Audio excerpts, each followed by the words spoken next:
நீங்கள் தூக்கத்தில் கூட கேட்டிங்கன்னா இஸ்லாமியருக்கு நிறைய பணம் கொடுக்கப்படுற நாள்லேருந்து நான் அது தவறுன்றுவாங்க.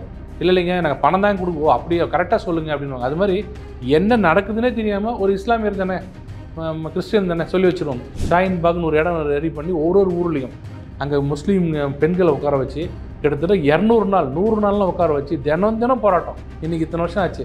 ஒரே ஒரு இஸ்லாமியர் காட்ட சொல்லுங்களேன் நம்ம குடியுரிமை இல்லைன்னு சொல்லி. அவங்களுக்கு கொஞ்சம் கூட கூச்சமே இருக்காதா? இவ்வளோ ஒரு பொய் சொன்னமே. தலாக்கு யார் நீங்கள் யார் தலையிருந்தாங்க? இன்றைக்கி என்ன சொல்கிறாங்க? பெண்ணை பெற்ற அப்பா அம்மா கூட பிறந்த அண்ணன் தானே என்ன சொல்கிறாங்க?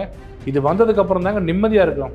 எத்தனை ரூபா அர்ச்சனை டிக்கெட் வைக்கலாம், எத்தனை மணிக்கு கும்பாபிஷேகம் வைக்கலாம், ஐயருங்களுக்கு நீங்கள் பணம் கொடுக்கலாமா வேணாமா, தட்டில் ஐயர் பணம் போடலாமா வேணாமா, அவங்களுக்கு சம்பளம் கொடுக்க இதெல்லாம் தலையிடுறீங்கல்ல, அது உங்களுக்கு கிடையாது. ஆகம விதிப்படி அவங்கவுங்க பண்ணிக்கணும்னாங்க. இந்த இடம் வக்ஃபோட சொந்தமாக இருக்குமோ அப்படின்னு நினச்சிட்டாலே 40 வருஷத்துக்கு முன்னாடி ஒரு ஆள் ஒரு இஸ்லாமியர் உங்களுக்கு எங்களுக்கு கொடுக்குறதா சொன்னார், அதனால் இது எங்கள் இடமா இருக்குமோன்னு தெரியலன்னு நோட்டீஸ் கொடுத்தாங்கன்னு வச்சுங்களேன். அந்த நிறுவனம் என்ன பண்ண முடியும்? அப்படியே நிற்கும். ஆனால் ஆதரவு எப்படி தெரிவித்தாங்க? யூபியில் பார்த்தீங்கல்ல, எல்லாம் ரோட்டில் இன்றைக்கி சொல்கிறாங்க மோடியால் தான் எங்கள் வாழ்க்கை நல்லா இருக்குன்றாங்களே. எப்பவுமே அந்த கட்டுப்பாடு உள்ள மதம் வெளியில் சொல்ல மாட்டாங்க. நேற்று கூட எல்லாரும் ஒரு காமெடியாக போட்டிருந்தாங்க. நர்கீஸ் கான் ஒருத்தர் போட்டதுக்கு ஹெச் ராஜா திட்டினாருன்னு.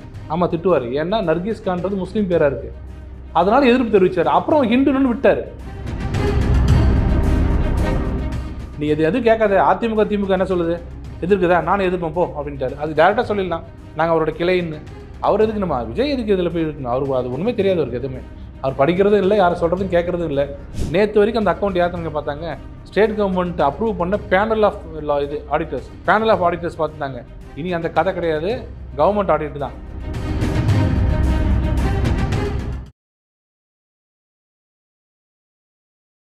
இளையபாரதம் நேயர்களுக்கு வணக்கம். இன்று நம்மோடு இணைந்திருக்கும் சிறப்பு விருந்தினர் வழக்கறிஞர் குமரகுரு அவர்கள். வணக்கம் சார். வணக்கம். வக்ஃபு திருத்த சட்டம் அமெண்ட்மெண்ட் பண்ணிட்டாங்க.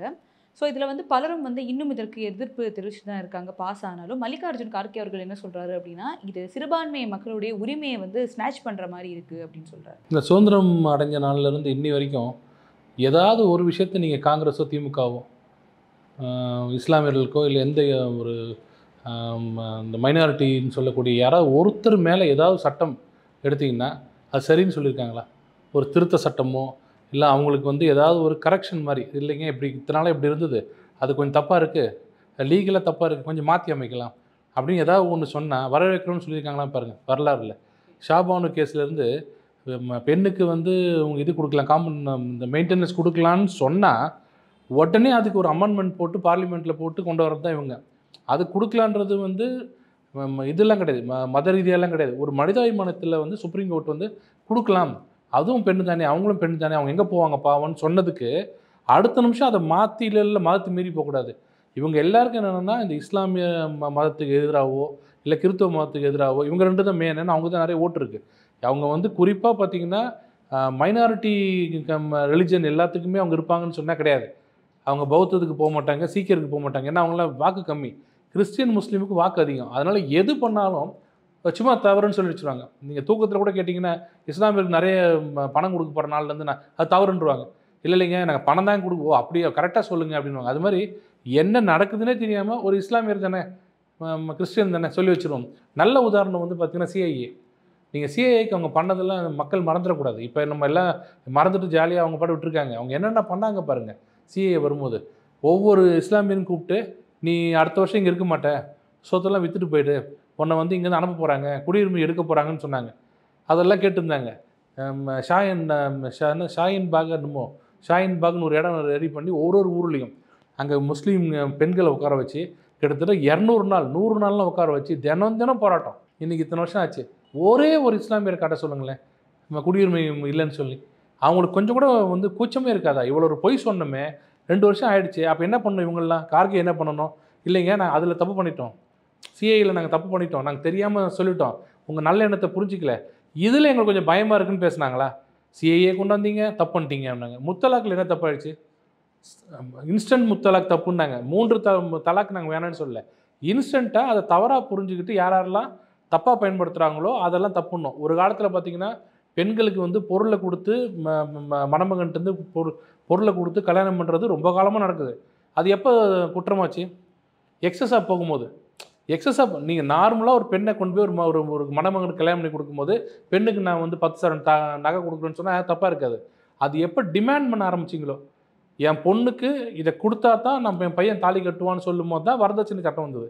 அதில் கொடுமைப்படுத்தும் போது தான் 498A கொடுமைப்படுத்த தப்புன்னாங்க. அதனால் அந்த பெண்ணை ஏதாவது கொலை பண்ணிங்கன்னா அது 304B டவுரி டெத்து. இதெல்லாம் ஏன் வருதுன்னா, நார்மலாக நடக்கிற ஒரு விஷயத்தை வந்து நீங்கள் கடுமையாக்கும் போது, மக்கள் வந்து அதை கடுமையாக செயல்படுத்தும் போது வருது. முத்தலாக்குன்றது நல்ல விஷயமா கொண்டு வந்தாங்க. அந்த காலத்தில் இஸ்லாமிய பெரியவர்கள்லாம் கொண்டு வந்தாங்கன்னா 3 முறை சொல்லணும், 3 பிறைகளுக்கு சொல்லணுன்னாங்க. அதை சில பேர் தவறாக பயன்படுத்தி ஃபோனில் 3 தடவை தலாக் தலாக் தலாக் அப்படி சொல்கிறது தவறு. இவங்க என்ன சொன்னாங்க? இஸ்லாமியத்துக்கு தலையறதுக்கு நீங்கள் யார்? தலாக்கு யார்? நீங்கள் யார் தலையிருந்தாங்க? இன்றைக்கி என்ன சொல்கிறாங்க? பெண்ணை பெற்ற அப்பா அம்மா கூட பிறந்த அண்ணன் தானே என்ன சொல்கிறாங்க? இது வந்ததுக்கப்புறம் தாங்க நிம்மதியாக இருக்கிறோம். என்னோட பொண்ணையோ என்னோட தங்கச்சியோ ஒருத்தர் விவாகரத்து பண்ணுறாருன்னா அட்லீஸ்ட் எங்களுக்கு 3 மாதம் முன்னாடி தெரியும். இன்றைக்கி தலாக் சொல்லிட்டாரு, அடுத்த பிறை வர்றதுக்குள்ளே நம்ம அவரை போய் பார்க்கலாம், பேசலாம், பெரியவங்க மத பெரியவங்கள்ட்ட பேசலாம். இதெல்லாம் எப்போ வந்தது? மோடியால் தான் வந்தது. அப்படியே ட்ராக் ரெக்கார்டு பாருங்கள், 370 பாருங்கள். இன்றைக்கி நல்லா இருக்குது காஷ்மீரை. இப்படி கொண்டு வர்றவங்க தான் இவங்க. இப்போ என்ன நடந்துச்சு? இப்போது இதனால் என்ன பாதிப்பு? யாராவது சொன்னாங்களா? ஒருத்தரும் பதில் சொல்லணும். இந்த ஹிந்து கோவில்களுக்கு அறநிலைத்துறை இருக்கக்கூடாது அப்படின்றத ஹிந்துக்கள் முன்வைக்கிற ஒரு விஷயம். அப்படி இருக்கும்போது நீங்களே உங்களுக்கு வேணான்றீங்க, நீங்கள் எதுக்கு வக்பு திருத்தத்தை இப்போ கொண்டு வரீங்க? இஸ்லாமியோட மத நம்பிக்கை எதுக்கு கையிடுறீங்க அப்படின்னு கேட்குறேன். அதாவது ஹிந்துக்களுக்கு நீங்கள் அறநிலைத்துறை கொண்டு வந்தது வந்து ப்ராப்பர்ட்டிஸ் கிடையாது. நல்ல பாருங்க, எந்த சொத்துக்கும் கிடையாது. எந்த அறநிலைத்துறையுமே சொத்தை கைப்பற்ற முடியாது. இருக்கிற சொத்தை காப்பாற்றலாம், அது வேற. ஒரு பார்த்தசாரதி கோயிலுக்கு ஒரு 100 ஏக்கர் இருந்தால் அந்த 100 ஏக்கரை வந்து அறநிலைத்துறை காப்பாற்றிட்டு இருக்கோம், யார் உள்ளே வரக்கூடாது போகக்கூடாதுன்னு. ஆனால் அதில் யாராவது ஒருத்தர் டிஸ்பியூட் கிரியேட் பண்ணாங்க வச்சுங்க, அறநிலைத்துறை வந்து ஒருத்தர் இப்போ நீங்களே போயிட்டு எங்கள் தாத்தா வந்து ஒரு ஏக்கர் கொடுத்துருக்காருங்க திருவள்ளிக்கேணி பார்த்தசாரதி கோயிலுக்கு எங்கள் தாத்தா கொடுத்துருக்காருன்னு கேட்டிங்கன்னா கையெடுத்து கும்பிட்டு, அம்மா நீங்கள் நேராக சிவில் கோர்ட்டுக்கு போங்க, எங்கிட்டலாம் வராதிங்க, உள்ளே வர வேலை வச்சுக்காதீங்க, இதுதான் அவங்க சொல்லுவாங்க. எங்கேயுமே ப்ராப்பர்ட்டி மேனேஜ்மெண்ட் வந்து அறநிலைத்துறை கிடையாது. நாங்கள் எங்கே சொல்கிறோன்னா, எத்தனை ரூபாய் அர்ச்சனை டிக்கெட் வைக்கலாம், எத்தனை மணிக்கு கும்பாபிஷேகம் வைக்கலாம், ஐயருங்களுக்கு வந்து நீங்கள் பணம் கொடுக்கலாமா வேணாமா, தட்டில் ஐயர் பணம் போடலாமா வேணாமா, அவங்களுக்கு சம்பளம் இதெல்லாம் தலையிடுறீங்கல்ல, அது உங்களுக்கு கிடையாது. ஆகம விதிப்படி அவங்கவுங்க பண்ணிக்கணும்னாங்க. இதே தான் கான்ட்ராவாக திருப்பி கேட்குறேன். இதே தான் நீங்கள் சொல்லணுங்க. இங்கே வக்ஃப் போர்டு வச்சுருக்கீங்களே, நீங்கள் என்ன சொல்லணும்? நாங்கள் எப்படி வக்ஃப் போர்டு வச்சுருக்கோமோ, நாங்கள் எப்படி எங்களோட மசூதியில் எங்கள் கண்ட்ரோல் வச்சுருக்கோமோ, வழிபாட்டு தலங்களை நீங்கள் உங்கள் கண்ட்ரோல் வச்சுங்க, ப்ராப்பர்ட்டியை கவர்மெண்ட்டுக்கு கொடுத்துருங்கன்னு சொல்கிறீங்க. நாங்கள் தான் சொல்கிறோம், நீங்கள் ப்ராப்பர்ட்டியை கவர்மெண்ட்டுக்கு கொடுத்துருங்க, வழிபாட்டு தலங்களை நீங்கள் வச்சுக்கோங்க. இல்லை, அறநிலைத்துறைன்றது இன்னைக்கு திமுக ஆட்சி வந்து அது வரல இல்லையா? நம்ம ஆரம்பத்துலேருந்தே பார்க்குறோம். நாங்கள் பிஜேபி எதிர்க்கிறோம், அறநிலைத்துறை எதிர்க்கிறோம். உங்கள் வேலை என்னென்னா, நீங்கள் அறநிலைத்துறை ப்ராப்பர்ட்டி மேனேஜ் பண்ணிக்கோங்க, வழிபாட்டு தலங்களில் நீங்கள் வராதிங்க உள்ள. ஆனால் இங்கே என்ன பண்ணுறாங்க? வழிபாட்டு தலங்களும் அவங்க வச்சுக்கிறாங்க, ப்ராப்பர்ட்டியும் அவங்க வச்சுக்கிறாங்க. சரி, அதை விடுங்க. ப்ராப்பர்ட்டி அவங்க வச்சுட்டு நேற்று கூட கேட்குறாங்க, எங்கள் ப்ராப்பர்ட்டியில் நீங்கள் ஏங்க தலையிடுறீங்கன்னு. நாங்கள் தலையிடவே இல்லையே, ப்ராப்பர்ட்டி நல்லா இருக்குன்னு தலையிடவே இல்லையே. 1995 சட்டங்க இது. 2013 வரைக்கும் அதை பற்றி யாருமே பேசலை, நம்ம யாரும் பேசலை. இந்த 2013 ஒரு அமெண்ட்மெண்ட் கொண்டாங்க, ட்ரக்கோனியன்னுவாங்க லீகலாக. 2013 கொண்டு வந்த சட்டம் இருக்குது பாருங்கள், அவ்வளோ மோசமான சட்டம். அதில் தான் ஏகப்பட்ட அமெண்ட்மெண்ட்டை கொண்டு வந்து, அதில் முக்கியமாக ஒன்று சொல்லணுன்னா, செக்ஷன் 40ல் யாருக்காவது Waqf board if you has reason to believe அப்படின்றாங்க. அந்த வார்த்தையை நல்லா பாருங்கள். அவங்க வந்து இந்த இடம் வக்ஃப் போர்டு சொந்தமாக இருக்குமோ அப்படின்னு நினச்சிட்டாலே அந்த வக்ஃப் போர்டு வந்து நோட்டீஸ் கொடுத்துட்டிங்கன்னா வக்ஃப் போர்டு வந்து என்கொயரி பண்ணணுன்றாங்க. என்கொயரி, ட்ரையல் கிடையாது, கோர்ட்டில் நிற்க வச்சு சாட்சியெலாம் கிடையாது, என்கொயரி. நீ இதை கொண்டு வா, நான் சொல்கிறேன் இதான் கரெக்டுன்னு வக்ஃப் போர்டு பண்ணணும். அப்படி வக்ஃப் போர்டு என்கொயரி பண்ணுற காலத்தில் 108 படி தடை உத்தரவு, நீங்கள் சேல் பண்ணக்கூடாது, மார்க்கேஜ் பண்ணக்கூடாது. இது மாதிரி ஏதாவது ஒன்று இந்து அறநிலையத்தில் இருக்கா? இப்போ என்கிட்ட அதோட ப்ராப்பர்ட்டிஸ், என்னோட இடத்துடைய டாக்குமெண்ட்ஸ் எல்லாமே என்கிட்ட இருக்குன்னா நான் கோர்ட்டில் போய் இது என்னோட இடம் தான், என்னோட டாக்குமெண்ட், நீங்கள் கோர்ட்டுக்கு போக முடியாது. அதான சட்டம் சொல்லுது. வக்ஃப் போர்டு சொல்லிச்சுன்னா வக்ஃப் போர்டு தான் நீங்கள் போய் சொல்லணும். வக்ஃப் போர்டு நோட்டீஸ் கொடுத்துச்சுன்னா, வக்ஃப் போர்டுன்னு இருக்குல்ல, சேர்பர்சன் இருக்கார், அதில் சிஇஓ இருக்கார், அதில் மெம்பர்ஸ் இருக்காங்கல்ல, அவங்க எல்லோரும் முஸ்லீம். நேற்று வரைக்கும் எல்லாருமே முஸ்லீம். இன்னும் கேட்டேன், அதிகாரி நியமிக்கிறாங்கல்ல கவர்மெண்ட்டில் சிஇஓக்கு, அவரை வந்து முஸ்லீமாக தான் நியமிக்கணும். நியமிக்க முடியல வச்சுக்கோங்க. ஸ்டேட் கவர்மெண்ட்டில் முஸ்லீம் இல்லைன்னா டெபுட்டேஷனில் கொண்டு வாங்க, வேறு டிபார்ட்மெண்ட்டுன்றாங்க, வேறு ஸ்டேட்லேருந்து. அங்கே முஸ்லீம் தான் இருக்கணுன்றாங்க. இவர் போய் கொடுக்குறாரு. இவர்னா இந்துவாக இருக்கலாம், முஸ்லீமாக இருக்கலாம். அவர் போய் கொடுக்குறாரு, ஐயா என்னோட இடத்த எடுத்துக்கிட்டிங்களன்னா அங்கே இருக்க 8 பேருமே என்கொயரி முடிவுக்கு சும்மா இருங்க, அப்படின்வாங்க. என்கொயரி எப்போ முடியும்? 2 வருஷம் ஆகலாம், 10 வருஷம் ஆகலாம், உங்களுக்கு தெரியாது. அது வரைக்கும் சொத்தை வைக்க முடியாது. இதே கோர்ட்டாக இருந்தால் தடை உத்தரவு போட்டால் தான் வைக்க முடியாது.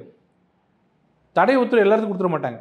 தடை உத்தரவு எப்போ கொடுப்பாங்க தெரியுங்களா? உங்ககிட்ட நியாயமான கேஸ் இருந்ததுன்னா, நான் உங்கள் வீட்டை ஆக்கிரமிச்சிருக்கேன், நீங்கள் போய் சொல்கிறீங்க, நீ என்ன எப்படி சொல்கிறமான்னு கேட்டாங்கன்னா, உங்கள் அப்பா பேரில் இருக்கிற ஒரிஜினல் டாக்குமெண்ட்டு, உங்கள் தாத்தா பேரில் ஒரிஜினல் டாக்குமெண்ட் காமிச்சு என்ன கேட்பாங்க? இவங்க இப்படி சொல்கிறாங்களே, நீங்கள் என்ன வச்சுருக்கீங்க கேட்பாங்க. நான் சிரிச்சிட்டு தலையை சொரிஞ்சிட்டு எங்கிட்ட ஒன்றும் இல்லைங்கன்னு கேட்டால் உடனே ஸ்டே. அப்போ தானே கொடுப்பாங்க. இங்கே என்கொயரி பண்ணாலே ஸ்டே. ஸோ வக்ஃப் வந்து அவங்களோட ப்ரூஃபை காட்டணுன்ற தேவையே இல்லை. என்கொயரி முடிவு வரைக்கும் 108 செக்ஷனில் ஸ்டே. அது அப்படியே நிற்கும், ஒன்றும் ஆகாது. அப்போ என்ன ஆகும்னா, போய் கெஞ்சி கெஞ்சி கெஞ்சி கெஞ்சி அவர் என்ன பண்ணுவார், நொந்து நூறாக போய் விட்டு வந்துடுவார். அது அப்படியே இருக்கலாம். அதை வந்து இப்போ என்ன பண்ணால் மிஸ்யூஸ் பண்ணுறாங்கன்னு நான் சொல்லலை, அது உள்ளே இருக்கிறவங்களே. அப்துல் ரஹ்மான் இப்போ இருக்க சேர்மன் மூலம் தான் இருப்பாருங்க, அவர் மேலே குற்றச்சாட்டு. இதை வச்சு கோடிக்கணக்கில் சம்பாதிக்கிறீங்கன்னு. எப்படி கோடிக்கணக்கில் சம்பாதிக்கிறாங்க தெரியுங்களா? ஒரு பெரிய நிறுவனம், அந்த நிறுவனம் வந்து பாதி பில்டிங் கட்டிகிட்டு இருக்கு. டக்குன்னு ஒரு நோட்டீஸ். அவர் என்ன பண்ணுவார், நிறுவனம் என்ன பண்ணுறாங்க தெரியல, எங்களை மாதிரி வக்கீல்கிட்ட வந்து சார் ஒப்பீனியன் கொடுங்கன்னா நாங்கள் என்ன பண்ணுவோம்னா 30 வருஷம் பார்ப்போம். மேக்ஸிமம் பேக்கில் 30 வருஷம் பார்ப்போம். 30 வருஷத்துக்கு கரெக்டாக இருந்ததுன்னா ரெக்கார்டு எங்களுக்கு 25 வருஷத்துக்கு மேலே தான் போதும் ரெவன்யூ ரெக்கார்டு சொல்லுது. நாங்கள் என்ன பண்ணுவோம், நோட்டீஸ், நான் பெரிய வக்கீல், நான் பெரிய வழக்கறிஞர் மனசில் நினச்சிக்கிட்டு இந்த சொத்து உங்களுக்கு தான், நீங்கள் தாராளமாக அந்த பெரிய நிறுவனத்துக்கு விற்றுடலான்னு அவர்கிட்ட கொடுப்பேன். அவரும் விற்று பணம் வாங்கிட்டு போயிடுவார். இந்த நிறுவனம் கட்ட ஆரம்பிக்கும் போது இவங்க நேரம் நோட்டீஸ் கொடுப்பாங்க. உங்கள் வக்கீல் 30 வருஷம் பார்த்தார்ல, 40 வருஷத்துக்கு முன்னாடி ஒரு ஆள், ஒரு இஸ்லாமியர் வந்து எங்களுக்கு கொடுக்குறதா சொன்னார், அதனால் இது எங்கள் இடமா இருக்குமோன்னு தெரியலன்னு நோட்டீஸ் கொடுத்தாங்க வச்சுங்களேன். அந்த நிறுவனம் என்ன பண்ண முடியும்? அப்படியே நிற்கும். இப்போ வக்ஃபில் வந்து வேற்று மதத்தினர் வந்து உள்ளே கொண்டு வரணும், பெண்களை உள்ளே சேர்க்கணும் அப்படின்னு சொல்கிறாங்க. அதே மாதிரி இப்போ அறநிலைத்துறையில் வந்து இப்போ அறங்காவலராக பெண்கள் அந்த மாதிரியோ இல்லை வேற்று மதத்தினர் போடும்போது அதை வந்து அறநிலைத்துறை இந்துக்கள் வந்து அதையும் ஏற்கிறது இல்லை. இதற்கு வந்து நேற்று கேரளாவுடைய எம்பி ஜான் பிரிட்டாஸ் அவர்கள் பேசும்போது அவர் ஒரு கருத்தை சொல்கிறாரு. கேரளாவில் பார்த்தீங்கன்னா இதுக்கு முன்னாடியே வந்து இந்த மாதிரி தேவசம் போர்டில் வந்து ஒருத்தருடைய பேர் வந்து கிறிஸ்துவ பேர் மாதிரி இருந்தது, அதற்கு அவர் கிறிஸ்டின் நினச்சி எவ்வளோ பெரிய விஷயத்தை நீங்கள் பண்ணீங்க, இன்னைக்கு நீங்கள் பண்ணுற விஷயம் சரியா அப்படின்னு கேட்குறாரு. இப்போ வந்து பெண்கள் 2 பேருமே எனக்கு தெரிஞ்சு முஸ்லீம் தான். அது ஒரே ஒரு அதிகாரி வந்து டெபுட்டி செக்ரட்டரி, ஒரு எமினன்ட் பர்சன் மட்டும் வெளியால் வராங்க. சரி, உங்கள் வாதமே வச்சுக்கிறேங்க. ஏன் வக்ஃப் போர்டில் இன்னொரு மதத்துக்கு வரக்கூடாதுன்னு சொன்னால், வக்ஃப் போர்டு ட்ரீட் பண்ணுறது எல்லாமே, டீல் பண்ணுறது எல்லாமே ப்ராப்பர்ட்டிஸ், சொத்துக்கள். சொத்தில் வந்து உங்களுக்கு சொத்து அறிவு இருந்தால் போதும், மத நம்பிக்கை வேண்டாம். அதானே? சொத்தில் வந்து இது யார் லேண்டுன்னு பார்க்குறதுக்கு சட்ட அறிவு இருந்தால் போதும், மத அறிவு வேண்டியதில்லை. ஆனால் நீங்கள் ஒரு கோயிலை நிர்வகிக்கிறதுக்கு மதம் அறிவு வேணும். மதம்னா அந்த ஹிந்து கோயில் வந்து என்ன பிரகாரம், எந்த நடையில் வந்தது, அதுக்கு ஆகம விதி என்ன. நீங்கள் பார்த்துருப்பீங்களா, எல்லா கோயில்லையுமே பிராமின் இருக்க மாட்டாங்க. சில கோயிலில் பிராமின் இல்லாதவங்க இருப்பாங்க. சில கோயிலில் சட்டை அவுக்கணும், சில கோயிலில் சட்டை அவுக்க வேண்டியதில்லை. சில கோயில் வந்து குபாபிஷேகம் இந்த நடக்கணும், சரி நடக்கும். இது வந்து ஏகப்பட்ட ஆகம விதி. இப்போ 100ல் ஒருத்தர் தான் இருந்தாரும், அதுவும் ஒரு கிறிஸ்டியனும் கிடையாது, அவரோட பேர் மட்டும்தான் கிறிஸ்துவ பேர். இல்லைங்க, கிறிஸ்டின் இருக்கக்கூடாது. ஏன் சொல்கிறேன்னா, அதே மாதிரி இப்போ சொல்கிறேன், இன்னொரு வரைக்கும் சொல்கிறேன், இந்த தொழுகை நடத்துறதுறாங்கல்ல, மசூதி தர்காலாம் இருக்குல்ல, கபிரிஸ்தான் நிறைய இருக்குது அவங்க இதில். அதெல்லாம் நிர்வகிக்கிற குழு ஒன்று இருக்குல்ல, அங்கே அங்கே இந்துவை போட சொல்லணுமா? நான் சொல்லுவேன்னா போடக்கூடாது. அதே மாதிரி ஆர்ச் பிஷப் இருக்கார்ல, கிறிஸ்டியனில் ஆர்ச் பிஷப், அவர் தான் அங்கே இருக்க, அவரோட ஆளுமையில் இருக்க அத்தனை சர்ச்சுக்கும் ஆள் அனுப்புறது, ஃபாதரை நியமிக்கிறது, டிரான்ஸ்ஃபர் பண்ணுறது எல்லாம் அவர் தான். அங்கே ஒரு ஹிந்துவை போடுன்னு சொல்லுவோமா? சொல்லக்கூடாது. நான் சொல்ல மாட்டேன், பிஜேபியில் இருந்தால் கூட சொல்ல மாட்டேன். ஏன்னா உங்களுக்கு அது தெரியாது. ஹிந்துவுக்கு அங்கே வேலை இல்லை, இது வந்து அவங்களோட வேலை. என்னைக்கு ஆகம விதி, என்னைக்கு பிறை, என்னைக்கு தெரியணும். சரிங்க, முந்தானத்து ரம்ஜான் கொண்டாடினீங்களே, அது கவர்மெண்ட் சொல்லியா இல்லை அவங்களோட மத நம்பிக்கை சொல்லியா? மத குருமா இருக்காங்களே, அவங்க சொல்லி தானே ரம்ஜான் கொண்டாந்தீங்க. அது மாதிரி எந்த ஒரு மத நம்பிக்கையிலையும் அந்த வேறு மதத்தின்னு வரக்கூடாது. நேற்று கூட எல்லாரும் ஒரு காமெடியாக போட்டிருந்தேன், நர்கீஸ் கான் ஒருத்தர் போட்டதுக்கு ஹெச் ராஜா திட்டினாருன்னு. ஆமாம், திட்டுவார். ஏன்னா நர்கீஸ் கான்றது முஸ்லீம் பேராக இருக்குது, அதனால் எதிர்ப்பு தெரிவித்தார். அப்புறம் ஹிந்துன்னு விட்டார். நான் அங்கே மட்டும் இல்லை, இதே மாதிரி சர்ச்சில் நடந்தாலும் நான் தப்புன்னு சொல்லுவேன். சர்ச்சில் நடக்கிற அந்த ஆர்ச் பிஷப் கூட இருக்காங்க பாருங்கள், நிறைய பேர் கார்டினல்ஸ்ன்னுவாங்க இதிலெல்லாம், இட்டாலியிலலாம். அந்த இடத்துல ஒரு ஹிந்து வரக்கூடாது. அதே மாதிரி மத நம்பிக்கையில் முட்டாவளின்னு வாங்க பாருங்கள், மத குருமார்கள், அங்கேயும் ஹிந்து வரக்கூடாது. ப்ராப்பர்ட்டி மேனேஜ்மெண்ட்டு நீங்கள் வச்சுக்கிட்டிங்கன்னா அங்கே எந்த மாற்றினோன்னு வரலாம். அதே மாதிரி அறநிலைத்துறை நாளைக்கு ப்ராப்பர்ட்டியெல்லாம் அறநிலைத்துறை மெயின்டைன் பண்ணோம். அந்த ஜாயின்ட் கமிஷனர் ஒரு என்கொயரிக்கு லெட்டர் கொடுத்தாருன்னா யாராக இருந்தாலும் அவர்கிட்ட வந்தாகணும், அது வரைக்கும் ஸ்டே. அப்படிலாம் இருந்ததுன்னா அங்கேயும் ஒரு இஸ்லாமியர் வரலாம். இஸ்லாமியருக்கு அந்த சட்ட அறிவு இருக்கிற இஸ்லாமியர் இருக்காங்க, வழக்கறிஞர் இருக்காங்களே, அவங்கள தாராளம் போடலாம். ஸோ இப்போது ஹிந்துக்களுக்கு எதிராக ஏதோ ஒரு விஷயம் நடக்குது அப்படின்னா நிறைய ஹிந்துக்கள் வந்து முன் வந்து சொல்லுவாங்க இல்லை அப்படின்னு. இப்போ இஸ்லாமியர்களுக்கு இப்படி இருக்கும்போது யாருமே இல்லை எங்களுக்கு இந்த வஃப்னால் நாங்கள் பாதிக்கப்படுறோம் எந்த ஒரு இஸ்லாமியர்களும் வந்து சொல்லி, ஏன்னா இப்போ சொல்கிறாங்க ஒரு குறிப்பிட்ட இஸ்லாமியர்கள் வந்து இன்னொரு குறிப்பிட்ட இஸ்லாமியர்களை வந்து இந்த வக்ஃபுனால வந்து அவங்க பாதிக்கப்படுறாங்க அப்படின்ற ஒரு ஸ்டேட்மெண்ட்டை பாஜக வைக்கும்போது அப்படி பாதிக்கப்படுற இஸ்லாமியர்கள்னு சொல்லி யாருமே வெளில வருது. திருச்செந்துறை அங்கே மட்டும்தான் இந்த விஷயம் நம்ம ரொம்ப ஹைலைட்டடாக பார்த்தோம், மற்றபடி சில இடங்களில் இருக்குது. அப்போ ஏன் அதுக்குள்ளே இருக்கிறவங்க நாங்கள் பாதிக்கப்பட்டோம்னு வெளில வந்து யாருமே சொல்ல, பிறர் தானே சொல்கிறீங்க? அதாவது கிட்டத்தட்ட 70க்கு மேலே பிரிவுகள் இருக்கா இஸ்லாத்தில். அதில் 2-3 பிரிவு தான் இன்னும் இதில் இருக்காங்க, வக்ஃப் போர்டில் இருக்காங்க. நிறைய பேர் இல்லை அதில். அவங்க ப்ராப்பர்ட்டியும் இவங்க அனுப்புகிறாங்க, லெட்டர் அனுப்புகிறாங்க வர சொல்லி. நம் ஹிந்துஸ் மட்டும் இல்லை, கிறிஸ்டியனும் பாதிக்கப்படுறாங்க, முஸ்லீம் பாதிக்கப்படுறாங்க. வரமாட்டாங்கல்ல அவங்க அந்த மதத்தில் என்ன சொல்லுவாங்களா, மத கட்டுப்பாடு இருக்குல்ல, நீங்கள் அமைதியாக இருங்க நான் சொல்கிறது கேளுன்னா அவங்க அப்படி தான் இருப்பாங்க. சரி முத்தலாக்கு எத்தனை பெண்கள் இந்த ஆதரவு கொடுத்தாங்க? எல்லாம் வீட்டுக்குள்ளே தானே இருந்தாங்க. ஆனால் ஆதரவு எப்படி தெரிவித்தாங்க யூபியில் பார்த்தீங்கல்ல? எல்லாம் ரோட்டில் வந்து இன்றைக்கி சொல்கிறாங்க மோடியால் தான் எங்கள் வாழ்க்கை நல்லா இருக்குன்றாங்களே. எப்பவுமே அந்த கட்டுப்பாடு உள்ள மதம் வெளியில் சொல்ல மாட்டாங்க, கொஞ்சம் பொறுமையாக தான். இப்போ இதை கூட பாருங்கள், ஏன் 370 பண்ணும்போது எல்லோரும் எதிர்த்தாங்க. இன்றைக்கி 12 மணிக்கு ஷோ பார்த்துட்டு மூவி பார்த்துட்டு எல்லோரும் வெளியில் வந்து கை காமிச்சிட்டு போகிறாங்க, தம்ஸ் அப் காமிச்சிட்டு போகிறாங்க. அது எப்படி? நீங்கள் யாரை சொன்னீங்களோ ஐயோ அங்கே பிரச்சனை ஆகும்னு சொல்கிறீங்களோ, அங்கே இஸ்லாமிய பெண்களும் ஆண்களும் அங்கே இருக்கிற எல்லாருமே வந்து ஜாலியாக நார்மலாக இருக்காங்க. நைட் 12 மணிக்கு படம் பார்த்துட்டு வெளில வராங்க. இதெல்லாம் 370 போடப்பட்ட காஷ்மீரில் தான் விஜய் அவர்கள் தன்னோட லியோ பட ஷூட்டிங் எடுத்தார். ஆனால் அவரே இன்னைக்கு வந்து ஒரு வக்ஃபுன்னு வரும்போது அதற்கு அவர் எதிர்த்து வந்து ஒரு போராட்டத்தை அவர் பழைய முந்தையில் புதிய கல். அவர் அது ஏற்கனவே ஓல்டு பாட்டிலில் நியூ வைன். அவரால் எனக்கு தெரிஞ்சு விஜய் எந்த விஷயத்தில் அவர் வித்தியாசமாக இருக்காருன்னு தெரியல. முகத்தில் மற்றவங்களோட இவர் முகத்தில் வித்தியாசமாக இருக்கார், இளைஞராக இருக்கார், அவ்வளோதானே தவிர எனக்கு இன்னமும் அவர் காதை மூடிட்டு கேட்டால் அவர் பேசுகிறதும் அவர் ஸ்டாலின் அவர்கள் பேசுகிறது எல்லாம் ஒரே மாதிரி தான் இருக்குது. ஒரு தர்க்க ரீதியாக ஒன்றும் பேசலை. இன்றைக்கி கூட அவர் புசி ஆனந்தை கேட்டாங்க, அருமையான விளக்கம். நானும் சட்ட புத்தகத்தில் பார்த்து எங்கேயுமே அந்த மாதிரி விளக்கம்லாம் இல்லை. அது அப்படி தான். அப்படி என்னென்னா நீ எதுவும் கேட்காத, அதிமுக திமுக என்ன சொல்லுது, எதிர்க்குதா, நானும் எதிர்ப்பேன் போ அப்படின்ட்டார். அது டேரெக்டாக சொல்லிடலாம், நாங்கள் அவரோட கிளைன்னு. அவர் எதுக்கு நம்ம விஜய் எதுக்கு இதில் போய் இருக்கணும்? அவருக்கு அது ஒன்றுமே தெரியாது. அவருக்கு எதுவுமே அவர் படிக்கிறதும் இல்லை, யார் சொல்கிறதும் கேட்குறதும் இல்லை, என்னமோ பண்ணிகிட்டு இருக்காரு. அவர் என்றைக்கு வராரோ அன்றைக்கி பார்த்துக்கலாம். ஏன்னா இவ்வளோ நாள் வந்து ஒரு போராட்டமாக ஏதோ ஒன்று முன்னெடுக்கிறதுக்கு எங்களை இந்த அரசு விடலை அப்படின்னு சொல்கிறாங்க. அப்படி சொல்லிட்டு இப்போ தான் ஒரு வக்ஃபுக்கான ஒரு போராட்டத்தை முதலாக தாவேக்கா வெளியில் எடுத்து இந்த மாதிரி பண்ணுறாங்க. அப்படி பண்ணும்போது திமுக அரசும் வந்து வக்ஃபுக்கு எதிராக இருக்கும்போது போலீஸ் வந்து அவங்க கட்டுப்பாட்டில் இருக்காங்க அப்படின்ற ஒரு பாஜக வந்து எப்பவுமே சொல்லும், நாங்கள் வெளில வந்தால் திமுக வந்து எங்களை அகெயின்ஸ்ட் பண்ணுறாங்க. ஸோ அவங்க பேசுகிற அதே கருத்து தான் விஜய் அவர்களும் எடுக்கிறாங்க. அப்படின்றப்போ அவரோட போராட்டத்துக்கு மட்டும் போலீஸ் வந்து அரெஸ்ட் பண்ணுறாங்க. விஜய் என்ன எதை ஆதரிச்சு பேசுகிறாரு? வக்பை வந்து எதிர்க்கிற திருத்த சட்டம் இருக்கக்கூடாது, நம்ம இருக்கக்கூடாதுன்னு சொல்கிறாரு. அது திமுகவோட இது தானே. ஆமாம், அப்படின்னா போலீஸை விட்டு அரெஸ்ட் பண்ணியிருக்கோம். இல்லை அப்படி இல்லை, அவருக்கு அவங்களுக்கு கெயின் ஆகிடக்கூடாது. நான் முதல்ல சொல்கிறேங்க, தாவேக்கா வந்து திமுகவோட பி டீம் தான். தாவேக்கா வந்து நீங்கள் நான் அடிக்கிற மாதிரி அடிக்கிறேன், அழகிற மாதிரி அழுன்னு தான் சொல்கிறாங்களே தவிர இன்னி வரைக்கும் பார்த்தீங்கன்னா எந்த பெர்மிஷன் எப்போ கேட்டாலும் கொடுத்துட்றாங்க. அவர் தான் இல்லைன்றார். பரந்தூர் அவர் கேட்டால் கொடுத்துட்றாங்க, நாங்கள் கேட்டால் கொடுக்க மாட்டாங்க, நாங்கள் யார் கேட்டாலும் கொடுக்க மாட்டாங்க. அது அவங்களுக்குள்ள ஒரு அண்டர்ஸ்டாண்டிங். நமக்கு என்னென்னா மொத்தத்தில் இஸ்லாமியர்களை ஏமாற்றாதீங்க. நாங்கள் சொல்கிறது என்னென்னா, நாங்கள் ஒரு விஷயம் பண்ணால் இஸ்லாமியருக்கு எதிர்த்து தானே சொல்கிறீங்க, 6 மாதம் பொறுத்து பாருங்கள். எதிர்ப்புன்னா கண்டிப்பாக தெரிஞ்சிருமா இல்லையா? எங்கள் உலகத்தில் எல்லா சட்டமும் திருத்தப்படக்கூடியது தானே. எல்லா சட்டமும் திருந்தலாம்ல, திருத்தலாம்ல.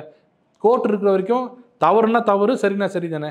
இப்போ நான் கொண்டு வந்த சட்டம் தவறாகவே இருக்கட்டும், நேற்று கொண்டு வந்த சட்டம் வந்து இஸ்லாமியர்களை முடக்கிற மாதிரி குரல் வலி நசுக்கிற என்னென்ன பேச்சு வச்சுக்கோங்க.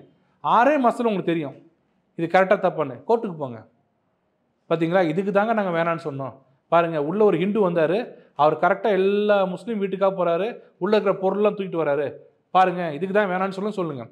இது வந்ததுக்கப்புறம் நடக்கிறத பாருங்கள், அவ்வளோ ஃப்ரூட்ஃபுல்லாக இருக்கும். நிறைய விஷயங்கள் மாறுபடும். இத்தனை நாளாக இருக்காங்க பாருங்கள், கிளச்சில் மாட்டிட்டு இருக்காங்க பாருங்கள். கிட்டத்தட்ட 16,000 கேஸ் இருக்கான் வக்ஃப் போர்டு மேலே. இது வக்ஃபில் ஒரு டவுட் என்ன வருதுன்னா, இனிமேல் வந்து இப்போ யாராச்சும் இது என்னோட சொத்து அப்படின்னு அவங்க கிளைம் பண்ணுறதோ, இல்லை அப்படின்னா ஒரு அரசு சொத்தாக இருக்குது அப்படின்னா மட்டும்தான் இந்த வக்ஃபு உள்ளே வருமா? இல்லை இதுக்கு முன்னாடி இப்போ திருச்சியில் அந்த கிராமம் பார்த்தோம், பல கிராமங்களை, ஸோ அதெல்லாம் வந்து இதில் திரும்ப ரீட்டைன் பண்ணி இனிமேல் வக்ஃபு வந்து நான் இது உங்கள் இடம் அப்படின்னு சொல்லிட்டு உள்ள நோட்டீஸ் கொடுக்குறது, நோட்டீஸ் கொடுத்தா ஸ்டே வாங்குறதுலாம் கிடையாது. உங்கள் இடம்னு சொன்னீங்கன்னா கோர்ட்டு தான் ப்ரூவ் பண்ணணும். பெண்டிங் கேஸஸும் வந்து இனி எடுக்கப்படும். பெண்டிங் கேஸில் வந்து அங்கே இருக்கிறது அங்கே இருக்கும், இனிமேல் வர்றது தான் ரிப்பீல் அண்ட் சேவிங்னு இனிமேல் தான் அந்த ஆக்ட் வருது. இது வரைக்கும் இருந்ததுல அங்கே இருக்கும். அதை கூட என்னன்னா அப்பீலபிள் மாற்றிக்கிட்டாங்க. இங்கே தப்பு இருக்கிற இப்போ திருச்சியில் நடந்த அந்த மக்கள் வந்து திரும்ப வந்து ஒரு திருச்சி நடக்கவே இல்லைங்க ஒன்றும். அதான் நல்ல எக்ஸாம்பிள். அது ஒருத்தர் வந்தார், இதெல்லாம் எங்கள் சொத்துன்னாரு, அவ்வளோதான் முடிஞ்சுது. ரிஜிஸ்டர் ஆஃபீஸில் நோன்ட்டாங்க. அது ஏன் பெருசாச்சுன்னு கேட்டால், நான் சொன்னேன் இப்போ வரதட்சணைலாம் சொன்னேன், ஓவர் டூயிங் பண்ணும்போது வெளியில் வந்துடும். அது ஒரேடியாக என்ன கேட்டாங்க, 300 ஏக்கர் வந்து எங்களுதுன்னாங்க, இன்க்ளூடிங் ஒரு கோயில். அப்போ தான் என்ன பண்ணால் ஓவராக போகுதுன்னு சொன்னதான் நம்ம கலெக்டர் வந்து என்ன பண்ணார், தப்பு நடக்கலை அப்படின்னு ஏன் சொன்னார் கலெக்டர். கலெக்டர் உங்கள் வீட்டுக்கு என் வீட்டுக்கு வருவாரா? ஒரு வீட்டுக்கு வருவார், வரமாட்டார். 300 ஏக்கர்னோடனே மக்கள் வீழ்ச்சிட்டாங்க. ஓ இப்போ இப்படித்தான் வக்ஃப் போர்டு நடந்துக்கிட்டான்னு சொன்னாங்க பாருங்க, டக்குன்னு கலெக்டர்லாம் உள்ளே வந்து நோன்னு சொல்லிட்டாங்க. இனிமேல் அந்த மாதிரி நடக்க வாய்ப்பு இல்லை. அப்படி எதாவது ஆனால் கூட நீங்கள் அப்பீல் போகிறதுக்கு எல்லா ப்ரொவிஷன் இருக்குது, சிவில் கோர்ட்டுக்கு தான் போகணும். சொன்ன மாதிரியே ஒரு லிமிட்டு மேலே அவங்களும் ப்ரெஷரைஸ் பண்ணும்போது சரி வேணான்னு விட்டுட்டு போயிடுவாங்க அப்படின்னு. ஸோ இனிமே வக்ஃப்னால எதுவுமே நடக்காது, கரெக்டான வேலை வந்து யார் சொத்து வக்ஃப்னா அவங்க இருக்கிற ப்ராப்பர்ட்டி இருக்கு பாருங்க, அவங்க வச்சுருக்காங்க ப்ராப்பர்ட்டி 9,5 லட்சம் ஏக்கர்னுமே, அதை ஒழுங்காக பராமரித்து அதில் வர்ற அக்கௌண்ட் இருக்குல்ல, நேற்று வரைக்கும் அந்த அக்கௌண்ட் யாருன்னு பார்த்தாங்க, ஸ்டேட் கவர்மெண்ட் அப்ரூவ் பண்ண பேனல் ஆஃப் ஆடிட்டர்ஸ் பார்த்துட்டாங்க. இனி அந்த கதை கிடையாது, கவர்மெண்ட் ஆடிட் தான். அப்போ ஆடிட்டை பார்த்தீங்கனாலே சச்சார் கமிட்டி சொல்கிற மாதிரி வருஷத்துக்கு 10,000 கோடி வருமானம் வரும். 10,000 கோடி எடுத்து யாருக்கு கொடுக்க போறீங்க? இல்லை சார், இப்போ ஆல்ரெடி வந்து ஏதோ ஒரு லேண்ட் இந்த மாதிரி இருக்குது. இப்போ வந்து இந்த பில் பாஸ் ஆனதுக்கப்புறம் கோர்ட்லையோ இல்லை போலீஸ்கிட்டயோ எங்கேயோ போய் இந்த மாதிரி முன்னாடி எங்களுக்கு நடந்துச்சு, வக்ஃப் அவங்களோட சொத்துன்னு சொல்லி இதை எடுத்து வச்சிருக்காங்க, இது ஒரு ஸ்டேல இருக்குது அப்படின்னு சொல்லிட்டு ஸ்டே கிடையாது, இனிமேல் கிடையாது. இனிமேல் கோர்ட் ஸ்டே கொடுத்தா மட்டும்தான் உங்களுக்கு ஸ்டே வரும். எஸ்ஆர்ஓவில் கையில் வச்சுக்கிட்டு என்ஓசி வாங்கிட்டு வா அதெல்லாம் கிடையாது. அப்படி ஏதாவது வக்ஃப் போர்டுக்கு சந்தேகம் இருந்தால் வக்ஃப் போர்டு கோர்ட்டுக்கு போகணும், சிவில் கோர்ட்டில் போய் ஸ்டே வாங்கிட்டு வரணும்னு சொல்லிட்டாங்க. இனிமேல் இது கிடையாது. இன்னொன்று, அதில் வர்ற வருமானம் எல்லாமே ₹1 கூட இந்துக்கோ கிறிஸ்டியனுக்கோ போகாது, அது முழுக்க முழுக்க இஸ்லாமியர்களுக்கு தான் போகும். அதான் அவங்க ஆசைப்படுறது. இங்கே இருக்கிற ஜவஹர்ல இருந்து எல்லாம் என்ன சொல்கிறாங்க, இஸ்லாமியரோட இது இந்த குரல் வழி நசுக்கிறீங்கன்றீங்க, உங்களுக்கு அங்கே வர பணம் எங்கே போகுதுன்னு கேளுங்க. அவங்களை கேளுங்க, அங்கே வர்ற பணம் இனிமேல் எங்கே போகுது? சச்சார் கமிட்டி ரிப்போர்ட் படி எங்கே போகுது? 10,000 கோடியும் முஸ்லீம் இஸ்லாமியர்கள் வளர்ச்சிக்கு போகுது. நெறிமுறைப்படுத்துகிறாரு. இனி இந்த தப்பு பண்ண முடியாது. அதுவும் குறிப்பிட்ட சில இஸ்லாமியர்களோட கைப்பிடியில் இந்த வக்ஃப் போர்டு மாட்டிக்கிட்டு ஏகப்பட்டது சம்பாதிக்கிறாங்கன்னு நான் சொல்லலை, இஸ்லாமியர்களே உள்ளே இருக்கிறவங்களே சொல்கிறாங்க, வக்ஃப் போர்டு வச்சு நிறைய சம்பாதிக்கிறாங்க அப்படின்றாங்க. அதுக்கெல்லாம் முற்றுப்புள்ளி வச்ச மாதிரி தான் இந்த அமெண்ட்மெண்ட். அண்ணாமலை அவர்கள் வந்து மீண்டும் தலைவராக தொடர்வாரா இல்லை அவர் மாற்றப்படுவாரா, தேசிய தலைமை தலைவர் யாருன்றதும் அறிவிப்பு இருக்க வேண்டிய நிலையில் அண்ணாமலைக்கு தற்போது கொடுத்த அந்த செய்தியாளர் சந்திப்பில் அவர் என்ன சொல்லியிருக்காரு அப்படின்னா, இந்த தலைவர் போட்டியில் நான் இல்லை அப்படின்ற கருத்தையும் முன் வச்சிருக்காரு. அப்படியே நான் டெல்லி போனாலும் இந்த மண்ணையும் இந்த இடத்தை விட்டு நான் போக மாட்டேன், நான் உடனே வந்துடுவேன் அப்படின்ற மாதிரி சொல்கிறார். ஸோ போட்டியிலேயும் நான் இல்லை, போனால் வந்துடுவேன் அப்படின்றது அவருக்கு மத்திய அமைச்சர் பதவி கொடுக்கப்படுமோ அப்படின்றதும் சொல்லப்படுது. ஸோ மாற்ற போகிறாங்களா தலைவர்? இல்லை, அவர் தொடர மாட்டேன்னு அவரே சொல்லிட்டாரு. அவர் தொடர போகிறதுன்னு அவரே நான் சொல்லலை, அவர் சொன்னார்னு சொல்கிறாங்க. அவர் என்ன சொல்கிறார் இப்போ இல்லை, எப்பவும் என்ன சொல்லுவார்னா, இந்த பதவியில் எனக்கு ஒரு பெரிய விஷயமே இல்லை. ஏன்னா எங்கள் பிஜேபியில் வந்து 3 வருஷம் தான், யாராக இருந்தாலும் 3 வருஷம், மேக்ஸிமம் ஒரு 3 வருஷம். நாங்கள் எங்கள் திமுக கிடையாது, பரம்பரை ஆள்றதுக்கு. அவர் அப்பவும் சொல்லுவார், நான் 3 வருஷம் இங்கே வந்து முடிச்சதுக்கப்புறம் முடிக்கிற வரைக்கும் நான் சாதாரண காரியகர்த்தா, முடிஞ்சதுக்கப்புறம் சாதாரண தொண்டேன். அதுதான் இன்றைக்கி சொல்லியிருக்காரு. நான் இருந்தாலும் இல்லைனாலும் இதான் மண், என் மண் தான் அது, நான் இங்கே தான் இருப்பேன், நான் தலைவராக இருந்தால் தான் இங்கே இருக்கணுமா, இல்லைனா கூட இங்கே இருப்பேன்னு சொன்னது அவரோட இதே காட்டுதில்லை, அவரோட ஈடுபாடு காட்டுதில்லை பிஜேபி மேலே. சரி, எங்களோட இணைந்து பல்வேறு கருத்துக்களை பயணமிக்க ரொம்ப நன்றி.